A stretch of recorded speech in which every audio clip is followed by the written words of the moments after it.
आज या ठिकाणी मोकाशी साहेबांची तृतीय पुण्यतिथी साजरी करण्यासाठी आपण एकत्रित आलो. तरी इथं जमलेल्या तमाम सर्व या भागातील जावली भागातील संपूर्ण लोकांचं मी सर्वप्रथम हार्दिक अभिनंदन करतो. बोंडारवाडी धरण, कारण मोकाशी साहेब 2-3 वेळा आमच्या गावाला आले होते. त्यांनी जो संकल्पना ठेवलेली आहे एकदम अतिशय उत्कृष्ट अशी आहे आणि संपूर्ण म्हणजे जावलीकराचं त्यामध्ये हरित क्रांती होणार आहे. त्याचं म्हणजे लक्षात ठेवून शनी त्यांनी जे बीज रोवलं होतं त्याला आता मोकाशी साहेब आज दुर्दैवानं आपल्यामध्ये नाही आहेत, परंतु ते जे त्यांनी बीज रोवलेले आहे त्याला आपण मोठं करायचं आहे. कारण जर बोंडरवाडी धरण झालं तर ह्या जावलीचा हमखास आणि 100% असा विकास होणार आहे. ठीक आहे, तर त्यासाठी आपण सर्वांनी एकजुटीनं वज्रमुठ करून शनी ह्या धरणाला म्हणजे संपूर्ण पाठिंबा द्यायचा आहे. कारण जर हे धरण झालं तर आपल्या इथं जो तरुण रोजगार नाही ज्या लोकांना, जे मुंबई पुण्याला वगैरे जातात त्या लोकांना आपल्या इथं काम भेटेल, हाताला काम भेटेल आणि इथंच आपला लोक राहतील. कारण आता मी पाहिलं इथं, कारण मी फौजमध्ये होतो, मी तकरीबन 7-8 वर्ष झाले इथं बघतोय, परंतु लोकसंख्या एकदम कमी आहे, प्रत्येक गावामध्ये कमी आहे. तर इथं आपली शेती एकदम म्हणजे बंजर बनून बसलेली आहे. जर पाणी असेल त्या शेतीला तर त्यामध्ये अनेक कल्पना येऊन शनी उत्कृष्टरित्या म्हणजे काम करू शकतो. आपला युवक आहे तो म्हणजे शेती प्रधान देश असा मानला जातो आपला देश.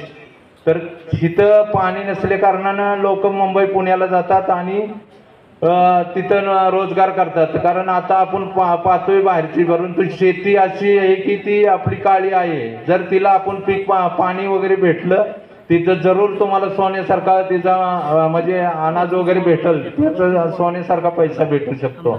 जे कष्ट करतो त्याला कुठेही मरण नसतंय. तसं जर पाणी भेटलं आपल्या शेतीला तर त्या व्यक्तीला, त्याचे कुटुंब, या आपल्या तालुक्याचा एकदम चांगला असा विकास होऊ शकतो. तरी सर्वांनी म्हणजे जे आपल्या मोकाशी साहेबांनी जे संकल्पना केली त्याला सर्वांनी साथ द्या. आम्ही बी तुमच्या संघ आहे. आमचं केसकरवाडी गाव आहे, ते सर्व ग्रामस्थांचा पूर्ण पाठिंबा आहे.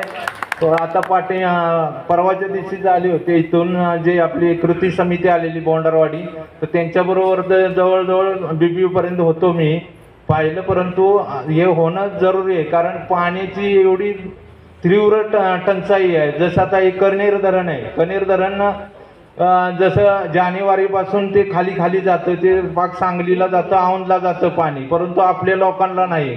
जरी मोटर वगैरे इरिगेशन केलं असेल लोकांनी, परंतु आपली जी जमीन आहे ती डोंगर साईडला आहे. जर इथलं धरण मोठं बनलं, चांगल्या TMCचं बनलं तर हे मोरावळेपर्यंत जर कॅनल वगैरे गेलं तर पाणी भरपूर असं सगळं, आणि इकडं कोसंबी साईडला गेलं तर पाणी भरपूर प्रकारे म्हणजे शेतीसाठी मुबलक असं होईल, पिण्यासाठी मुबलक होईल. कारण काही गावाला असं आहे की पाणी मे महिन्यामध्ये पिण्यासाठी बी नसतंय.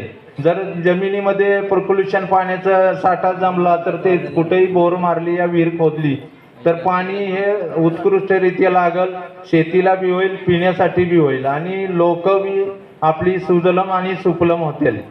तरी माझी एक कळकळीची विनंती आहे सर्व म्हणजे ग्रामस्थांना, तमाम जेवढी इथं लोक आलेत या गावामध्ये आहे ती प्रत्येक गाववासियाला माझी नम्र विनंती आहे की हे धरण आपलं झालं पाहिजे आणि ही काळाची गरज आहे. आणि कारण पुढं जाऊन शनी 100% लोकांना नोकरी, घरातला एकच कोणतरी लागल ना, तर बाकी सगळ्यांना नोकऱ्या नाहीत. तर शेती प्रधान देश आहे, तर शेतीकडे थोडंसं लक्ष देऊन शनी चांगलं असं मुबलक असं साथ द्या या धरणासाठी. जय हिंद, जय महाराष्ट्र.